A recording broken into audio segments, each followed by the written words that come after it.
Oleg Tinkov, once a towering figure in Russian banking, spoke out on social media. In a post that shook the industry, he called the war insanity, openly criticizing it.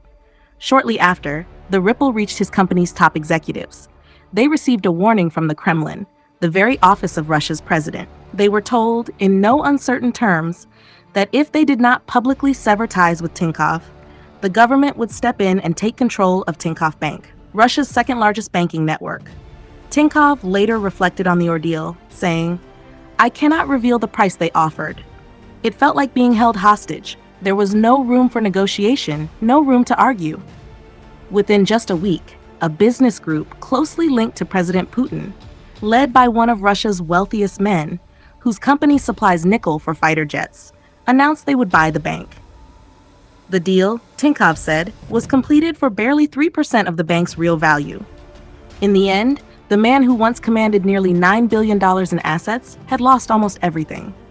Forced to leave his homeland, Tinkov's fall from power became a stark example of wealth, influence, and the limits of speaking out in Russia. Stay with us as we explore this story in depth. The full picture is about to unfold. This is USMag. In Russia, the word oligarch once carried the weight of power, and Oleg Tinkov knew exactly how the system's stick could strike. During the ongoing war in Ukraine, Russia's billionaire class has grown larger than ever before. Yet, in the 25 years of the current president's rule, something remarkable has happened. The very group once considered the country's wealthiest and most influential, the oligarchs, has watched its political power almost completely disappear. Experts say this shift serves the president well. Even under harsh Western sanctions, these magnates have not dared to join his opponents. Instead, he has managed them using a familiar strategy, a blend of pressure and reward, the classic carrot and stick.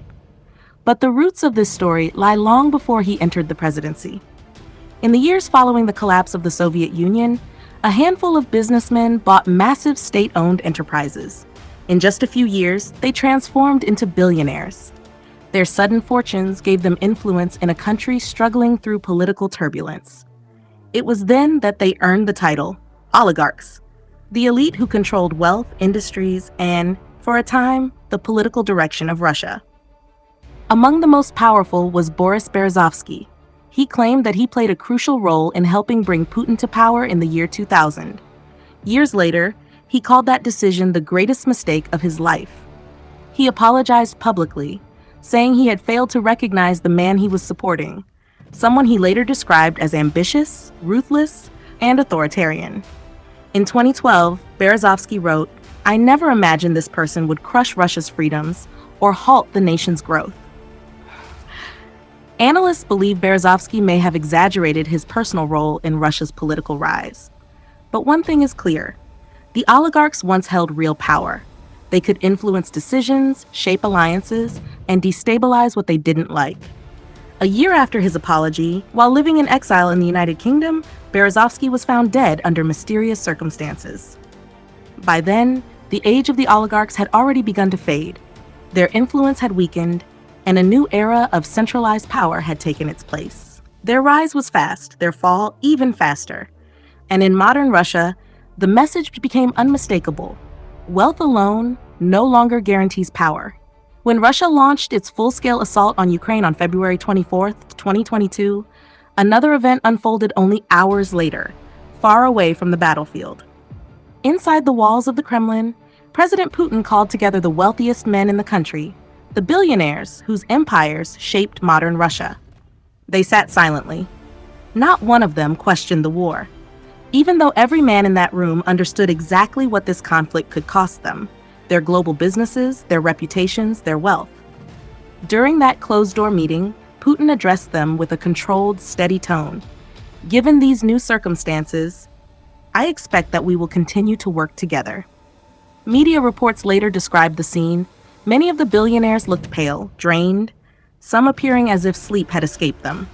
For years, they had been symbols of influence. But now, the balance of power had shifted, and they knew it. Economists soon confirmed the damage. As Western sanctions tightened, Russia's richest business figures saw a staggering collapse in their fortunes.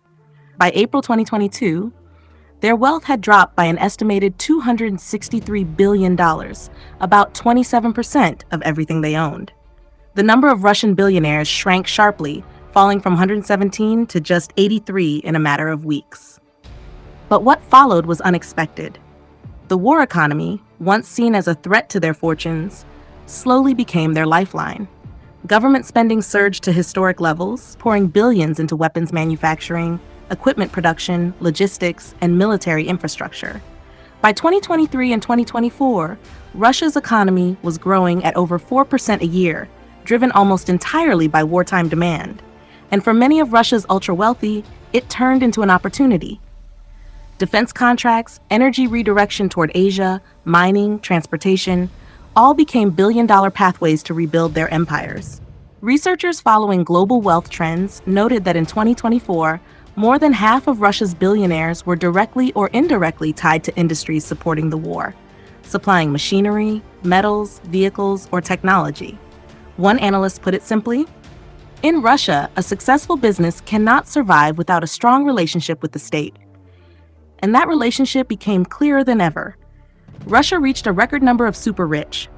2025 is the year when an estimated 140 billionaires controlled more than $580 billion, a concentration of wealth that rivaled some of the world's most powerful economies. Putin rewarded those who stayed loyal, granting access, protection, and profitable state contracts. But for those who questioned him or challenged the direction of the war, the consequences were swift. Isolation, loss of influence, sometimes worse. In modern Russia, one truth now defines the lives of the wealthy. Fortune may rise and fall, but loyalty determines survival. Russians have long memories, and one name stands as a stark reminder for the country's wealthy: Mikhail Khodorkovsky. Once the richest man in Russia, the oil tycoon spent 10 years behind bars after founding a pro-democracy organization in 2001. His imprisonment sent a clear message: challenging the state comes at a price. So when Russia launched its full-scale invasion of Ukraine, the response from the country's elite was telling. Almost all of the richest figures remained silent, and the few who dared to speak out publicly, they were forced to leave Russia, leaving behind companies, assets, and a significant portion of their wealth. Today, Russia's billionaires stand firmly aligned with President Putin. Among them are the 37 business leaders summoned to the Kremlin on February 24, 2022, hours after the first strikes on Ukraine. Many of these individuals now face Western sanctions, which have frozen bank accounts, seized properties, and limited access to international markets. Yet, within Russia, their wealth continues to grow, thanks to domestic opportunities, state-backed contracts, and newly vacated industries. For them, defying the Kremlin is far too risky. Experts at the Center for European Policy Analysis note that sanctions force these billionaires to turn inward, making them increasingly dependent on the state.